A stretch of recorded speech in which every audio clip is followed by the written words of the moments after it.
Thank you brother, thank you so much. దేవాది దేవుడు మరొక రోజు నూతన సంవత్సరంలో మొదటి బుధవారం కదండి. మొదటి బుధవారము వాక్య పరిచర్య చేయడానికి దేవుడు నాకు ఇచ్చిన అవకాశం బట్టి ఆయనను ఎంతగానో స్తుతిస్తున్నాను. మీ అందరికీ ఉదయకాల శుభములు తెలియజేస్తూ నూతన సంవత్సర శుభాకాంక్షలు కూడా తెలియజేస్తున్నాను. మంచిదండి. మనము గత కొన్ని వారాల నుంచి ప్రార్థన గురించి నేర్చుకుంటూ వస్తున్నాం. ప్రభు అయిన క్రీస్తు వారు తన శిష్యులకు నేర్పించిన పరలోక ప్రార్థన గురించి మనం నేర్చుకుంటూ వస్తున్నాం. ఈరోజు అంశాన్ని ఒక్కసారి మనం జ్ఞాపకం చేసుకున్నట్లయితే, మా అనుదిన ఆహారము నేడు మాకు దయచేయుము అని ప్రార్థన చేయమంటున్నారు క్రీస్తు వారు. ఈ అంశము, మా అనుదిన ఆహారము నేడు మాకు దయచేయము అనే ఈ అంశము మొదట మనము నేర్చుకున్న అంశాలకు వేరుగా ఉంది కదండి. మొదట మనము 4 అంశాలను నేర్చుకున్నాం. పరలోకమందున్న మా తండ్రి అని, నీ నామము పరిశుద్ధపరచబడునుగాక అని, నీ రాజ్యము వచ్చునుగాక అని, నీ చిత్తము పరలోకమందు నెరవేర్చున్నట్లు భూమి అందును నెరవేరునుగాక. ఈ 4 అంశాలకి ఇప్పుడు మనము నేర్చుకోబోయే అంశానికి కంప్లీట్గా వేరుగా ఉంది. మొదటి 4 అంశాలు కూడా దేనికి సంబంధించినవి? పరలోకానికి సంబంధించినవి, దేవునికి సంబంధించినవి, పరలోక రాజ్యానికి సంబంధించినవి. మొదటి 4 అంశాలు పరలోక రాజ్యానికి సంబంధించినవి. తర్వాత వచ్చిన ఈ అంశము మనకు సంబంధించినది, మనిషికి సంబంధించినది కదండి. అంటే దేవుడు ప్రార్థనలో కూడా ఒక విషయాన్ని స్పష్టంగా మనకు తెలియచేస్తున్నాడు. ఏమని? మొదటగా మనము చేసే ప్రార్థనలో కూడా మొదటగా మనము చేయవలసిన అంశము పరలోకానికి సంబంధించిన విషయాలను అని ఖచ్చితంగా జ్ఞాపకం చేస్తున్నాడు కదండి. పరలోక రాజ్యానికి సంబంధించిన విషయాల గురించి ప్రార్థన చేయాలి, దేవునికి సంబంధించిన విషయాల గురించి ప్రార్థన చేయాలి, నీ రాజ్యము రావాలి అని ప్రార్థన చేయాలి, నీ చిత్తము నెరవేర్చబడాలి అని ప్రార్థన చేయాలి. మొదటి ప్రయారిటీ దేవునికి ఇవ్వాలి అని ఖచ్చితంగా మాట్లాడుతున్నాడు. మన దైనందిన రోజులో సమయంలో మనం ఉదయం లేచినప్పటి నుంచి రాత్రి పడుకునేంత వరకు ఏ పని చేసినా ఆయన నిమిత్తమే చేయాలి. వాక్యము చదువుకున్నా, ఎవరితో సహవాసంలో ఉన్నా, ఇంకొకటి చేసినా ఆయనకు ప్రాముఖ్యత ఇవ్వాలి. చివరికి ప్రార్థన చేసినా కూడా ఆయనకు మాత్రమే ప్రాముఖ్యత, ఆయనకు సంబంధించిన విషయాల గురించే మొదటగా ప్రార్థన చేయాలి అని నేర్పిస్తున్నారు క్రీస్తు వారు. మొదటి 4 అంశాలు ఖచ్చితంగా పరలోక రాజ్యానికి సంబంధించినవి. ఫస్ట్ ప్రయారిటీ దానికి ఇవ్వాలి, దేవుని రాజ్యానికి ఇవ్వాలి, దేవునికి ఇవ్వాలి. తర్వాతనే మన అంశము, తర్వాత మనకు సంబంధించిన విషయాలు కదండి. మనము మొదటగా రావట్లా, మన గురించి కాదు ఫస్ట్ ప్రార్థన చేయాల్సింది, మన పరిస్థితుల గురించి కాదు మొదట ప్రార్థన చేయాల్సింది అని క్రీస్తు వారు ఖచ్చితంగా స్పష్టంగా ఈ ప్రార్థనలో కూడా తెలియచేస్తున్నాడు కదండి. మొదటి అంశం ఏంటంటే, పైన విషయాలన్నీ పరలోక రాజ్యానికి సంబంధించినవి. అయితే దేవుడు ఎందుకు మొదటగా పరలోక రాజ్యానికి సంబంధించిన విషయాల గురించే ప్రార్థన చేయమన్నాడు? దేవుడు మొట్టమొదటగా కింగ్డమ్ ఆఫ్ గాడ్, దేవుని రాజ్యం గురించి ప్రార్థన చేయమంటున్నాడు. ఆయనకు సంబంధించిన విషయాల గురించి ప్రార్థన చేయమంటున్నాడు. ఎందుకు వాటి గురించి ప్రార్థన చేయమంటూ మన అవసరతలు ఎందుకు ఫస్ట్ ప్రయారిటీ ఇవ్వట్లే? మనల్ని ఆయన సృష్టించాడు మన అవసరతలు తీర్చడానికి, మన పరిస్థితులు బాగు చేయడానికి, మన మేలు కోరుకొని సమస్తమును సృష్టించినప్పుడు మన గురించి ఆయన వద్దకు ఎందుకు తీసుకురాకూడదు మొట్టమొదటగా అనే విషయాలను ఒకవేళ ఆలోచన చేసే ప్రయత్నం చేస్తే దానికి సమాధానంగా మనకు కొలస్సీలకు రాసిన పత్రిక 3వ అధ్యాయము మొదటి 3 వచనాలను ఒకసారి ధ్యానం చేసుకునే ప్రయత్నం చేద్దాం. కొలస్సీలకు రాసిన పత్రిక 3వ అధ్యాయము మొదటి 3 వచనాలు. మీరు క్రీస్తుతో కూడా లేపబడిన వారైతే పైనున్న వాటినే వెదకుడి, అక్కడ క్రీస్తు దేవుని కుడిపార్శ్వమున కూర్చుండి ఉన్నాడు. పైనున్న వాటి మీదనే కానీ భూ సంబంధమైన వాటి మీద మనసు పెట్టుకొనకుడి. ఏలయనగా మీరు మృతి పొందితిరి, మీ జీవము క్రీస్తుతో కూడా దేవుని యందు దాచబడి ఉన్నది. వాక్యము స్పష్టంగా కొన్ని విషయాలు బయలుపరుస్తుంది. మీరు క్రీస్తుతో కూడా లేపబడిన వారైతే, ఇక్కడ పౌలు గారు కొంతమంది గురించి మాట్లాడుతున్నాడు, ఒక గుంపు గురించి మాట్లాడుతున్నాడు. ఎవరితో? క్రీస్తుతో లేపబడిన వారి గురించి వచనాలు మాట్లాడుతున్నాయి. ఒకవేళ మీరు క్రీస్తుతో కూడా లేపబడిన వారైతే, మీరు విశ్వాసులే అయితే, మీరు క్రైస్తవులే అయితే, మీరు క్రీస్తును వెంబడిస్తున్న వారే అయితే, వాళ్ళ గురించి మాత్రమే మాట్లాడుతున్నారు. మీరు క్రీస్తుతో లేపబడిన వారైతే ఏం చేయాలి? మొదటగా మీరు చేయాల్సిన పని పైనున్న వాటినే వెతకడి, పైనున్న వాటిని వెతుకుడి అని మాట్లాడుతున్నారు. మనల్ని విశ్వసించిన వారిని, క్రైస్తవులని, క్రీస్తుతో పాటుగా లేపబడిన వారు మొట్టమొదటగా చేయాల్సిన పని పైనున్న వాటిని, పరసంబంధమైన వాటిని వెతకాలి. పరసంబంధమైన వాటి గురించి ఆసక్తి కలిగి ఉండాలి కదండి. ఖచ్చితంగా మాట్లాడుతున్నాడు. అయితే ఎందుకు వాటి గురించి వెతకాలి అని అంటే, అక్కడ క్రీస్తు దేవుని కుడి పార్శ్వమున కూర్చుండి ఉన్నాడు. క్రీస్తును వెంబడిస్తున్నాము అని అంటే, క్రీస్తు మాట ప్రకారం జీవించే ప్రయత్నం చేస్తున్నాము అని అంటే, క్రీస్తు వారు పరలోకములో దేవుని కుడి పార్శ్వమున కూర్చుని ఉన్నాడు అని మాట్లాడుతున్నాడు. అయితే ఏంటి? ఆయన దేవుని కుడి పార్శ్వమున కూర్చుని ఉంటే మనం ఇక్కడ విషయాల గురించి ప్రార్థన చేయకూడదా అంటే, దానికి సమాధానం కూడా పైనున్న వాటి మీదనే కానీ భూ సంబంధమైన వాటి మీద మనస్సు పెట్టుకొనకుడి, ఏలయనగా మీరు మృతి పొందితిరి కాబట్టి. కదండి, పైనున్న వాటి మీదనే కానీ భూ సంబంధమైన వాటి మీద మనస్సు పెట్టుకొనకుడి. రెండు రకాల మనుషులు కనపడుతున్నారు. భూ సంబంధమైన వాటి మీద మనస్సు పెట్టుకునే వారు ఉన్నారు, భూ సంబంధమైన వాటి మీద మనసు పెట్టుకొనని వారు ఉన్నారు. ఇక్కడ భూ సంబంధమైన వాటి మీద మనసు పెట్టుకున్న వారు ఎవరు? భూ సంబంధమైన వాటి మీద మనసు పెట్టుకొనని వారు ఎవరు? తర్వాత మాట్లాడు. మీరు మృతి పొందితిరి కాబట్టి, ఏలయనగా మీరు మృతి పొందితిరి. ఎవరైతే మృతి పొందారో, ఎవరైతే క్రీస్తుతో పాటుగా పాతిపెట్టబడ్డారో, లోకానుసారంగా ఎవరైతే చనిపోయారో, భూ సంబంధముగా ఎవరైతే చనిపోయారో, వాళ్ళు చేసే పని ఏంటంటే పర సంబంధమైన వాటిని వెతుకుతారు కదండి. మృతి పొందితిరి, మనస్సు పెట్టుకోనగా ఏలైనగా మీరు మృతి పొందితిరి కాబట్టి, మీరు భూ సంబంధమైన పరంగా లోకానుసారంగా మీరు చనిపోయారు కాబట్టి, క్రీస్తుతో పాటుగా పాతి పెట్టబడ్డారు కాబట్టి, మీరు భూ సంబంధమైన వాటి మీద మనసు పెట్టుకోవద్దు. ఒకవేళ మీరు భూ సంబంధమైన వాటి మీద మనసు పెట్టుకున్నారు అని అంటే, భూ సంబంధమైన వాటి గురించి ఆలోచన చేస్తున్నారు అని అంటే, వాటి గురించి తాపత్రయపడుతున్నారు అని అంటే, మీరు చనిపోలేదు అని అర్థం. మీరు క్రీస్తులో చనిపోలేదు. రెండు రకాలమైన మనుషుల గురించి మాట్లాడుతున్నారు. భూ సంబంధమైన వాటి మీద మనసు పెట్టుకున్నాము అని అంటే క్రీస్తుతో మృతి పొందలేదు, క్రీస్తులో మనము చనిపోలేదు. వాటి మీద మనసు పెట్టుకోలేదు అని అంటే క్రీస్తుతో పాటుగా మనము కూడా పాతి పెట్టబడ్డాము. బాప్టిజం తీసుకోవడము అని అంటే ఏమని అర్థం అండి? సమాధి కార్యక్రమము కదా, అది సమాధి చేయబడ్డాం. క్రీస్తులో ఆయనతో పాటుగా మనము కూడా పాతి పెట్టబడ్డాము అని అర్థం. పాతి పెట్టబడ్డాం కాబట్టి భూ సంబంధమైన వాటి మీద మనసు పెట్టుకోకండి. పాతి పెట్టబడకపోతే, క్రీస్తును యథార్థంగా వెంబడించే ప్రయత్నం చేయకపోతే, మనది నిజమైన మారు మనస్సు కాకపోతే, మన ఆలోచనలన్నీ ఎలా ఉంటాయి? భూ సంబంధమైన వాటి మీదనే ఉంటాయి. ఒకవేళ పాతి పెట్టబడితే మీరు చేయాల్సిన పని ఇక్కడ వీటిని వెతకకండి.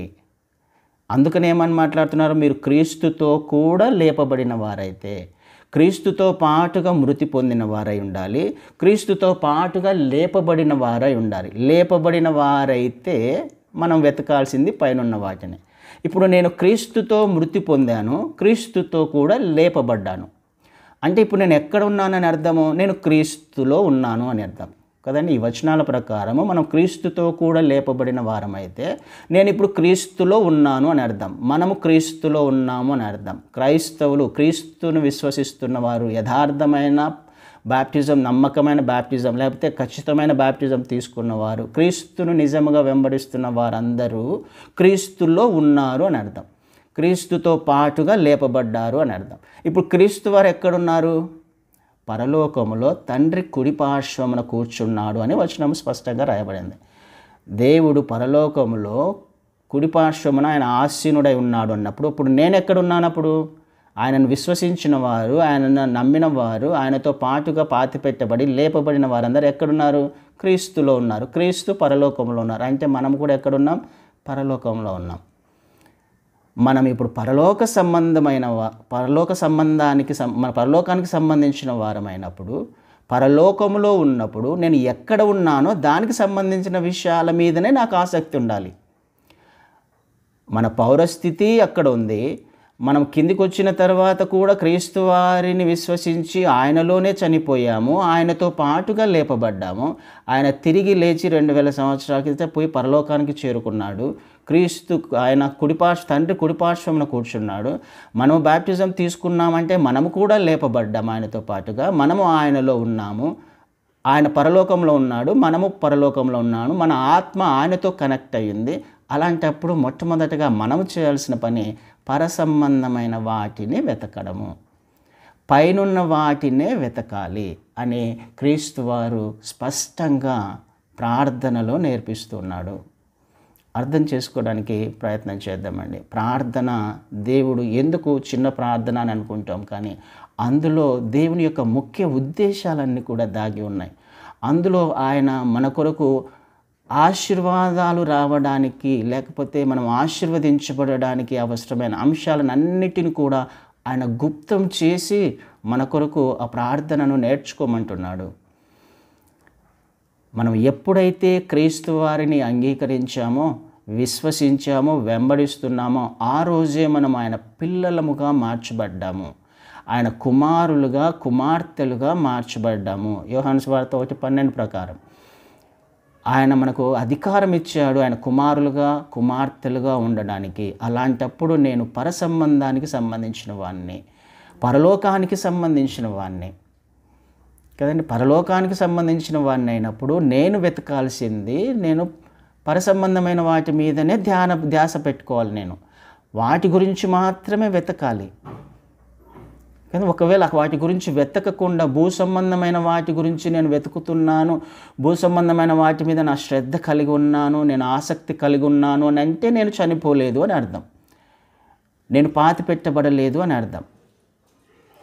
మొదటి అంశంగా దాన్ని తీసుకుంటే ఇంకా ఏమని అర్థమవుతుంది మనకి? ఎందుకు పైన వాటిని వెతకాలి అని అంటే, ఇదే మత్తయి సువార్తలో 6వ అధ్యాయము 19 నుంచి 2 వచనాలు చదువుతాను చూడండి. మత్తయి సువార్త 6వ అధ్యాయము 19వ వచనం. భూమి మీద మీ కొరకు ధనమును కూర్చుకొనవద్దు, ఇక్కడ చిమ్మెటయు తుప్పును తినివేయును, దొంగలు కన్నము వేసి దొంగిలెదరు. పరలోకమందు మీ కొరకు ధనమును కూర్చుకొనుడి, అచ్చట చిమ్మెటయైనను తుప్పైనను దాన్ని తినివేయదు, దొంగలు కన్నము వేసి దొంగిలరు. ఏమని మాట్లాడుతున్నారు? ఎందుకు మీరు పరలోకంలో ధనాన్ని సమకూర్చుకోవాలి? ఎందుకు పరసంబంధమైన విషయాల మీద ఆసక్తి కలిగి ఉండాలి? ఎందుకు దేవుడు పరలోకానికి సంబంధించిన విషయాలను మొట్టమొదటిగా ప్రార్థన చేయమంటున్నాడు? ఎందుకు మనం వాటి యందు ఆసక్తి చూపించాలి అని అంటే, మొదటగా మనము ఆయనలో లేపబడ్డాము, మనము పరసంబంధమైన వారం కాబట్టి పరలోకానికి సంబంధించిన విషయాల మీద ధ్యాస ఉంచాలి. పరలోకములో ఈ వచనం ఏమంటుంది? ధనమును సంపాదించుకోండి. పరలోకములో మనకు కావాల్సింది ధనం, భూలోకములో కాదు. ఈ లోకంలో ధనాన్ని సమకూర్చుకొనకండి. స్పష్టంగా భూమి మీద మీ కొరకు ధనము కూర్చుకొనవద్దు, పరలోకంలో మీ ధనాన్ని సమకూర్చుకోండి. ఎలా సమకూర్చుకుంటాను నేను పరలోకంలో ధనాన్ని? ఇక్కడైతే నేను కష్టపడి ధనాన్ని సమకూర్చుకుంటాను, ఏదో ఉద్యోగం చేసో, వ్యాపారం చేసో, ఇంకొక పని చేసో, ఏదో ఒక పని చేసి నేను ధనాన్ని సమకూర్చుకుంటా. పరలోకంలో ధనం సమకూర్చుకోవాలంటే నేను చనిపోయిన తర్వాత వెళ్ళి అక్కడ మళ్ళీ కష్టపడాలి, అక్కడ కూడా కూలి పని చేయాలి, ఉద్యోగం చేయాలి, వ్యాపారం చేయాలి. అప్పుడే కదా నాకు పరలోకంలో ధనాన్ని సమకూర్చుకోలేను అనే దాని ఉద్దేశము. ధనాన్ని సమకూర్చుకోవడం అంటే మళ్ళీ మనం చనిపోయిన తర్వాత అక్కడ పనులే ఉండవండి. ఇంకా మనం కష్టపడాల్సిన అవసరం ఏమేం లేదు అక్కడ. అయితే మరి ఎలా సమకూర్చుకుంటాను నేను పరలోకంలో ధనాన్ని? ఎప్పుడైతే మనము ఆయన యందు విశ్వాసం ఉంచుతామో, ఇందాక చెప్పబడినట్టుగా 1:12 యోహాను సువార్తలో మనం ఆయన కుమారులుగా కుమార్తెలుగా ఆ క్షణమే మార్చబడతాం. అంటే ఏనాడైతే మనం బ్యాప్టిజం తీసుకుంటామో ఆ రోజు మన మొదటి ఆత్మీయ జీవితము మొదలవుతుంది. మొదటి దినము స్టార్ట్ అవుతుంది. ఆ రోజే మన పేరు మీద పరలోకంలో ఒక అకౌంట్ ఓపెన్ అవుతుంది.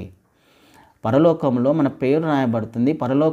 పరలోకానికి సంబంధించిన వారముగా మనకు ఒక మెంబర్షిప్ అక్కడ, అంటే పరలోకానికి నా కుమారుడు నా కుమార్తె అని మనల్ని ఆత్మలో ముద్రిస్తాడు. ఆత్మ చేత ఆయన ముద్రిస్తాడు. ఆ రోజు మన అకౌంట్ పరలోకంలో ఓపెన్ అవుతుంది 0 బ్యాలెన్స్తో. అంటే నేను చేసే ప్రతి పని కూడా ఇక్కడ భూలోకంలో నేను చేసే ప్రతి పని కూడా అది మంచిదా చెడ్డదా అనే విషయము పరలోకంలో నాకున్న అకౌంట్ మీద ఆధారపడి ఉంటుంది. నేను మంచి పనులు చేసుకుంటూ వెళ్తే, నా కొరకు దేవుడు సిద్ధపరిచిన సత్క్రియలను నేను చేసుకుంటూ వెళ్తున్నప్పుడు నా అకౌంట్ ఇంక్రీజ్ అవుతుంది పరలోకంలో. లేదా భూ సంబంధమైన వాటి విషయాల గురించి నా ధ్యాస ఉంది అని అంటే, నేను వాటిని వెతుకుతూ ఉన్నాను అని అంటే నా అకౌంట్ మైనస్లోకి వెళ్ళిపోతుంది. అక్కడ గలతీలకు రాసిన పత్రికలో అదే మాట మాట్లాడతాడు. గలతీలకు రాసిన పత్రికలో 6వ అధ్యాయము 7, 8 వచనాలను 7, 8, 9, 10 వచనాలను ఒక్కసారి ధ్యానం చేసుకుందాం. మోసపోకుడి, దేవుడు వెక్కిరింపబడడు. మనుష్యుడు ఏమి విత్తునో ఆ పంటనే కోయును. ఏలాగనగా తన శరీరేచ్ఛలను బట్టి విత్తువాడు తన శరీరము నుండి క్షేమను పంట కోయును. ఆత్మను బట్టి విత్తువాడు ఆత్మ నుండి నిత్య జీవమను పంట కోయును. మనము మేలు చేయుట యందు విసుకక ఎందుము, మనము అలయక మేలు చేసితిమేని తగిన కాలమందు పంట కోతుము. కాబట్టి మనకు సమయము దొరికిన కొలది అందరి ఎడలను, విశేషముగా విశ్వాస గృహమునకు చేరిన వారి ఎడలను మేలు చేయుదము. ఏమని రాయబడిందండి? శరీరేచ్ఛలను బట్టి విత్తువాడు తన శరీరము నుండి క్షయమను పంట కోయును. శరీరేచ్ఛలను బట్టి విత్తువాడు అంటే శరీరము దేనికి సంబంధించింది? ఈ ఫ్లెష్ ఎక్కడి నుంచి తయారు చేయబడింది? మన శరీరము, మన దేహం దేని నుంచి తయారు చేయబడింది? భూమి నుండి, మట్టి నుండి కదా. అంటే మన ఆలోచనలు ఈ భూ సంబంధమైన వాటి విషయాల మీద ఉన్నాయి అని అంటే, శరీర ఆశలను నెరవేర్చుకోవడానికి మనం ప్రయత్నం చేస్తున్నాము అని అంటే, ఈ లోకంలో ఉన్న ఆశల వైపు మనం అట్రాక్ట్ చేయబడ్డాము అని అంటే, క్రైస్తవుల గురించే, వేరే వాళ్ళ గురించి కాదు, విశ్వాసుల గురించే. విశ్వాసంలోకి వచ్చిన తర్వాత కూడా మన అకౌంట్ పరలోకంలో ఓపెన్ చేయబడిన తర్వాత అప్పటికి కూడా శరీరేచ్ఛలను బట్టి నేను విత్తుతున్నాను అని అంటే, శరీర సుఖాల కొరకు, ఆనందం కొరకు, సంతోషం కొరకు నేను జీవించే ప్రయత్నం చేస్తున్నాను అని అంటే నాకు ఏ పంట వస్తుంది? తన శరీరం నుండి క్షయమను పంట కోయును. క్షయమను పంట అంటే నాశనమయ్యే, క్షయము అని అంటే నశించిపోయేది, కొద్ది కాలం మాత్రమే ఉండేది, సంతోషము లేనిది, పర్మనెంట్ కాదు, అది టెంపరీ, కొంతవరకు మాత్రమే మనకు ఆ పంట ఆనందాన్ని ఇస్తుంది. పంట కనపడుతుంది, చేతికైతే పంట వస్తుంది, కానీ అది భూ సంబంధమైనది. అది కొంచెం వరకు మాత్రమే ఉంటుంది, అది కొద్దిసేపు మాత్రమే ఆనందం ఉంటుంది. అది నశించిపోయేది, ఒకరోజు కనిపించదు, ఒకరోజు అయిపోతుంది, నశించిపోతుంది. ఈ భూ సంబంధమైన పరంగా నేను చనిపోకపోతే, భూ సంబంధమైన వాటి మీద దృష్టి ఉంచి భూ సంబంధమైన వాటిని వెతికితే నాకు వచ్చే పంట క్షయమైపోయేది. అలా కాకుండా నేను పరసంబంధమైన వాటి మీద ధ్యాస ఉంచినప్పుడు, ఆత్మ సంబంధమైన వాటిని నేను వెతికితే, ఆత్మలో నేను విత్తే ప్రయత్నం చేస్తే, ఆత్మానుసారంగా జీవించే ప్రయత్నం చేస్తే, ఆత్మ నుండి నిత్య జీవమను పంట కోయును. నిత్య జీవము పరలోకానికి సంబంధించింది. నా అకౌంటు అక్కడ క్రెడిట్ అవుతూ ఉంటుంది, ఇంక్రీజ్ అవుతూ ఉంటుంది. నేను దేనిని వెతుకుతానో దానిని ఆధారం చేసుకొని ఏం మాట్లాడతానో, ఎలా ప్రవర్తిస్తానో, ఎలా చూస్తానో, ఎలా నడుస్తానో, ఎలా జీవిస్తానో, ఎవరి మహిమార్థమో, నా కొరక, నా చిత్తము నెరవేర్చుకోవడానిక, దేవుని చిత్తాన్ని నెరవేర్చే ప్రయత్నం చేస్తుంటానా? దేనిని బట్టి నా ప్రవర్తన ఉంటుందో దానిని ఆధారం చేసుకొని పరలోకంలో నా అకౌంట్ క్రెడిట్ అవుతుంది, లేకపోతే డెబిట్ అవుతుంది.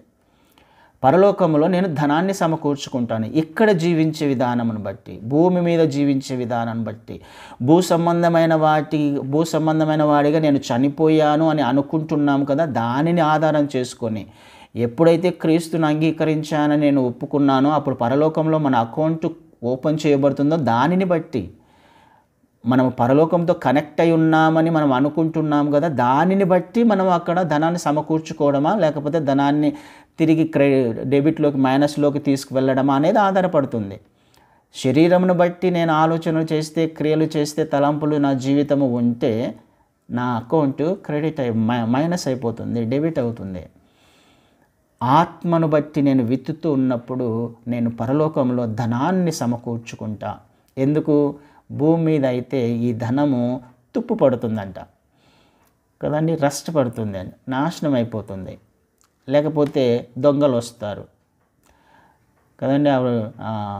అప్పుడు నోట్లో అది 500 కానీ 1000 నోట్స్ గురించి డిమానిటైజేషన్ చేసినప్పుడు వేలు లక్షల కోట్లు అట్లా పారేశారంట, వెళ్ళి రోడ్ల మీద లేకపోతే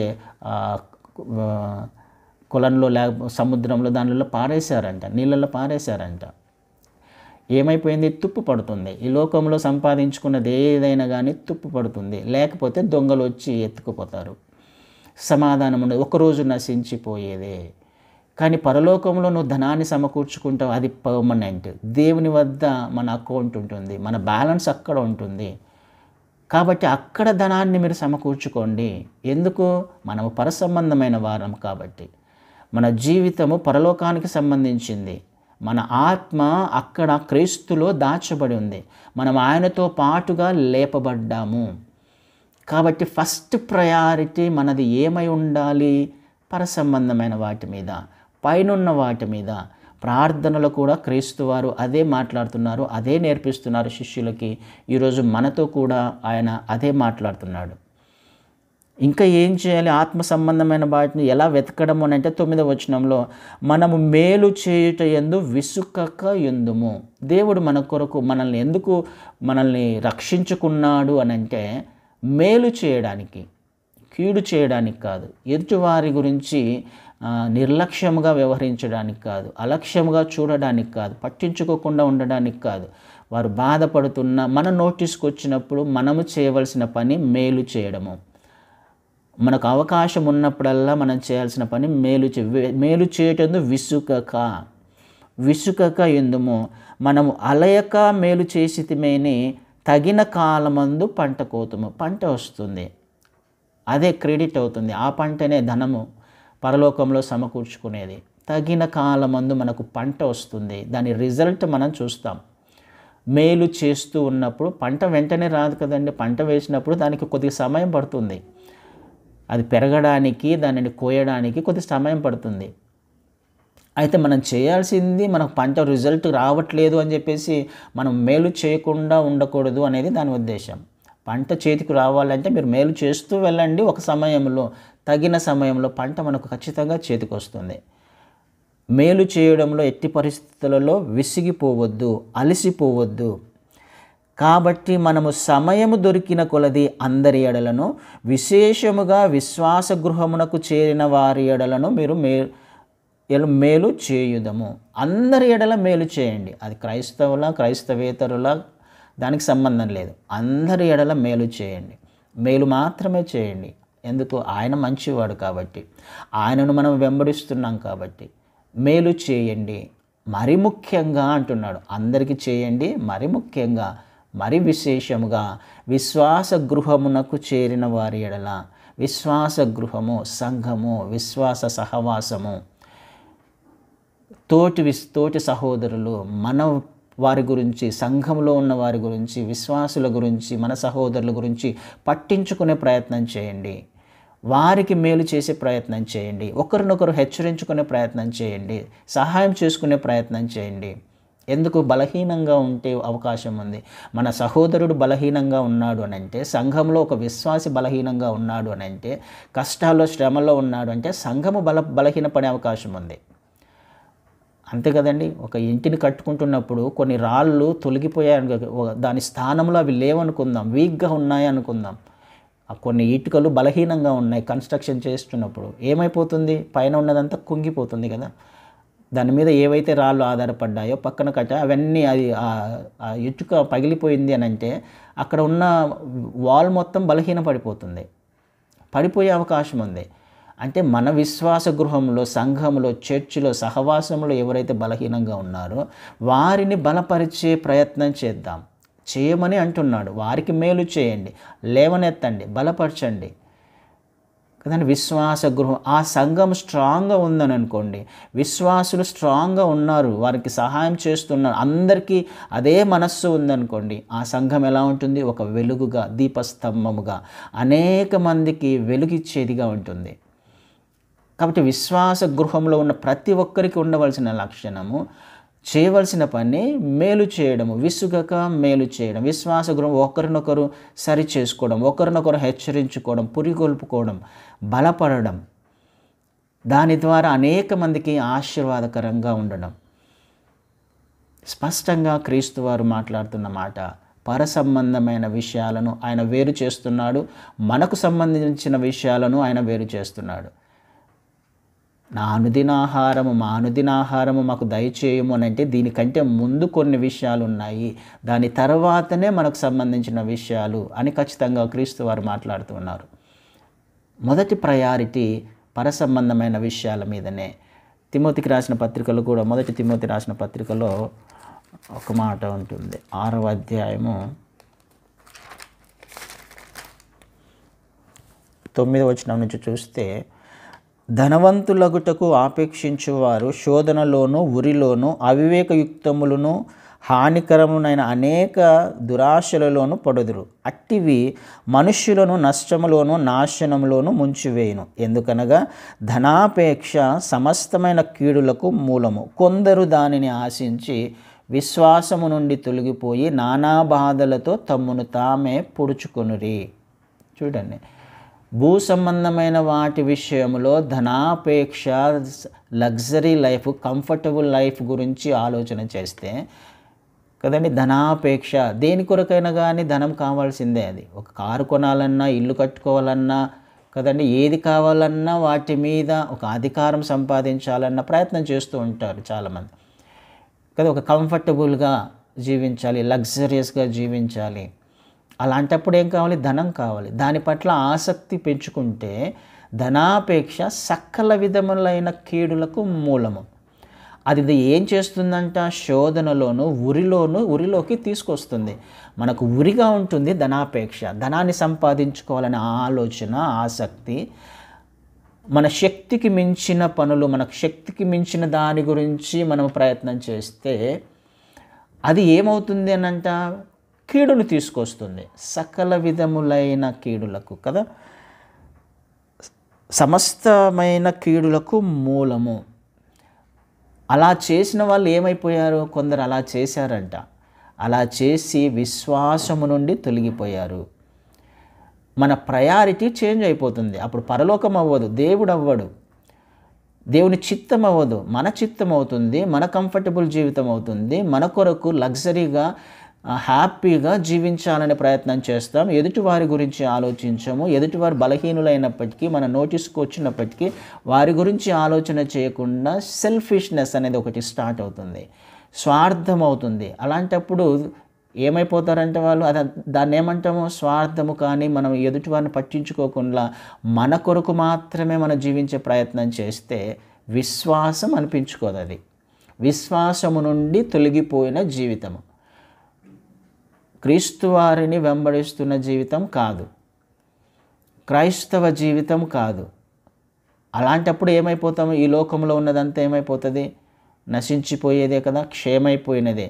అలాంటప్పుడు ఆ శోధనలో, ఉరిలో పడినప్పుడు, విశ్వాసము నుండి తొలగిపోయినప్పుడు ఎదురయ్యే కష్టాలు, శ్రమలకు తర్వాత పరిస్థితులు మారిపోతాయిగా. ఈ లోకంలో ఉన్నవాడు ఏ పంటనిస్తాడు, లోకాధికారి. లోకంలో ఉన్నవాడు లోకాశలను, భూ సంబంధమైన వాటి విషయాల గురించి మనం ఆలోచన చేస్తే మనకి ఏ పంట వస్తుంది, లోకాధికారి ఎవడు, సాతాను.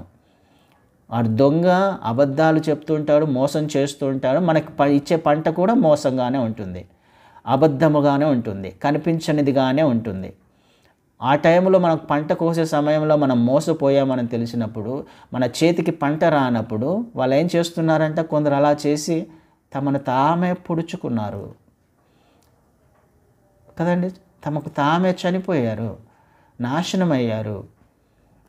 కాబట్టి దేవుడు ఏమంటున్నాడు, ధనాన్ని మీరు సమకూర్చుకోవాలి అని అంటే పరలోకంలో సమకూర్చుకోండి. పరసంబంధమైన విషయాల గురించి ధ్యాస పెట్టండి, దాని గురించి ఆసక్తిగా ఉండండి, అక్కడ వెతకండి. మీరు అక్కడికి సంబంధించిన వాళ్ళు. మీరు క్రీస్తుతో మృతి పొందారు, ఆయనతో పాటుగా లేపబడ్డారు. క్రీస్తు వారు పరలోకంలో ఉన్నారు, మీరు పరలోక సంబంధంగా, మీరు పరలోక క్రీస్తు వారితో అంటుకట్టబడ్డారు. కాబట్టి మీరు వెతకాల్సింది పరసంబంధమైన వాటి మీద, భూ సంబంధమైన వాటి మీద కాదు.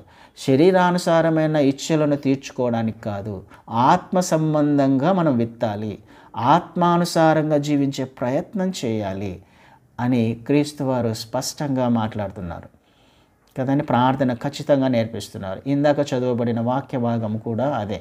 ఏమి తిందుమో, ఏమి త్రాగుదుమో, ఏమి ధరించుకుందుమో అని 31 వచనం నుంచి మనం చదివాం కదా ఇందాక. దాని గురించి మీరు ఆలోచన చేయండి, దాని గురించి అసలు చింతపడకండి అని అంటున్నాడు. అవన్నీ మీకు అనుగ్రహించబడ్డాయి. ఏమి తిందుమో, ఏమి త్రాగుదుమో, ఏమి ధరించుకుందుమో ఇవన్నీ మీకు కావాలని మీ పరలోకపు తండ్రికి ఖచ్చితంగా తెలుసు. మనకు ప్రామిస్ చేయబడ్డాయి, అవన్నీ కూడా ఆటోమేటిక్గా ప్రామిస్ చేయబడ్డాయి. ఇవన్నీ కావాలి, మీకు అవసరమైనవి కావాలి, మీ కోరికలు కాదు, అవసరమైన వాటిని ఆయన తీర్చడానికి సిద్ధంగా ఉన్నాడు. అవన్నీ మీకు అనుగ్రహించబడతాయి. అయితే మొట్టమొదటిగా మనం ఏం చేయాలంట, ఆయన రాజ్యమును నీతిని మొదట వెతకండి. ఆయన రాజ్యమును, ఆయన నీతిని మొదటగా వెతికే ప్రయత్నం చేయండి. మీ అనుదిన ఆహారము మీకు అనుగ్రహించబడింది, అవి ప్రామిస్ చేయబడ్డాయి. ఎప్పుడు ప్రామిస్ చేయబడతాయి? అనుదిన ఆహారం నాకు ఎప్పుడు ఇస్తాడు ఆయన? ఆహారం ఎప్పుడు ఇస్తాడు? లేకపోతే మిగతా విషయాలన్నీ నాకు అవసరమైనవి ఎప్పుడు ఇస్తాడు? ఆయన రాజ్యమును, ఆయన నీతిని మొదటగా వెతికినప్పుడు అవన్నీ ఆటోమేటిక్గా అవన్నీ వస్తాయట, వాటిని వెంబడిస్తాయి అని అంటాడు కదా. మీరు ఆయన రాజ్యం, నీతి మొదట, అప్పుడు అవన్నీ మీకు అనుగ్రహించబడును, అవన్నీ మీకు అనుగ్రహించబడతాయి. మీకు అవసరమైన ఉన్నవన్నీ అనుగ్రహించబడతాయి. కాబట్టి వాటి గురించి చింతపడద్దు. ఏమి కావాలో దాని గురించి చింతపడద్దు. ఫస్ట్ ఈ పని చేయండి, పరసంబంధమైన వాటిని ధ్యానించండి, వాటిని వెతకండి. ఎందుకు? మీరు అక్కడికి సంబంధించిన వారు కాబట్టి, ఆయనతో పాటుగా మీరు లేపబడ్డారు కాబట్టి, క్రీస్తులో మీరు ఉన్నారు కాబట్టి. క్రీస్తుతో లేపబడిన వారైతే అని ఖచ్చితంగా మాట్లాడుతున్నారు. ఒకవేళ కండిషన్ అక్కడ అంటే మనల్ని మనం పరీక్షించుకోవాల్సిన అవసరం ఖచ్చితంగా ఉంది. నేను క్రీస్తుతో పాతి పెట్టబడ్డానా, క్రీస్తుతో పాటుగా లేపబడ్డానా అని నన్ను నేను ప్రశ్నించుకోవాలి. ఎవరంతకు వారు ప్రశ్నించుకోవాలి. ఒకవేళ అలా అయితే నేను పరసంబంధమైన వాటినే వెతకాలి, ఆయన రాజ్యమును, ఆయన నీతినే మొదటగా వెతకాలి కదండి. రేపటి గురించి చింతపడకుడి, రేపటి దినము దాని సంగతులను గూర్చి చింతించును. ఏ నాటికి ఆ నాటికి చాలు. రేపటి గురించి కాదు, ఈరోజే. రేపు అనేది ఉందో లేదో మన జీవితంలో మనకు తెలియదు, రేపు ఏమవుతుందో కూడా మనకు తెలియదు. అలాంటప్పుడు ఈరోజే నాకు దేవుడు అనుగ్రహించాడు, మరొక నూతన సంవత్సరాన్ని ఇచ్చాడు అని అంటే ఇంకొక అవకాశాన్ని ఇచ్చాడు అని అర్థం. ఇంకొక రోజును దేవుడు మనకి ఇచ్చాడు అని అంటే మనకు ఇంకొక అవకాశాన్ని ఇచ్చాడు. సరిచేసుకోవాల్సిన విషయాలు ఏవో ఉన్నాయి, వాటిని సరిచేసుకునే అవకాశం దేవుడు నాకు ఇచ్చాడు. ఆ అవకాశాన్ని సద్వినియోగం చేసుకోవాలి. రేపటి గురించి ఆలోచించకు, ఈరోజు చేయవలసిన పనులు మాత్రమే మనం చేయాలి. ఈరోజు సరిచేసుకోవాల్సిన విషయాలను సరిచేసుకోవాలి. ఈరోజు దేవునికి సంబంధించిన విషయాలు నేను వెతుకుతున్నానా లేదా, పరసంబంధమైన విషయాలను వెతుకుతున్నానా లేదా, ఈరోజు నా కష్టము నా అకౌంట్లో క్రెడిట్ అయిందా లేదా. అంతే కదండి, జీతం ఎప్పుడు వస్తుంది? మనం కష్టపడితేనే మనకు జీతం వస్తుంది. అంటే నా పరలోకంలో నా ధనము రోజు రోజుకు క్రెడిట్ అవ్వాలి. ధనాన్ని నేను సమకూర్చుకోవాలంటే ఈరోజు నేను చేసే పనిని ఆధారం చేసుకొని నాకు ధనం క్రెడిట్ అవుతుంది. కాబట్టి నేను ఈరోజు రాజ్యమును, నీతిని వెతకాలి. రేపటి గురించి ఆలోచించొద్దు. నాకు కావలసినవన్నీ ఆయన ముందుగానే సిద్ధపరిచాడు.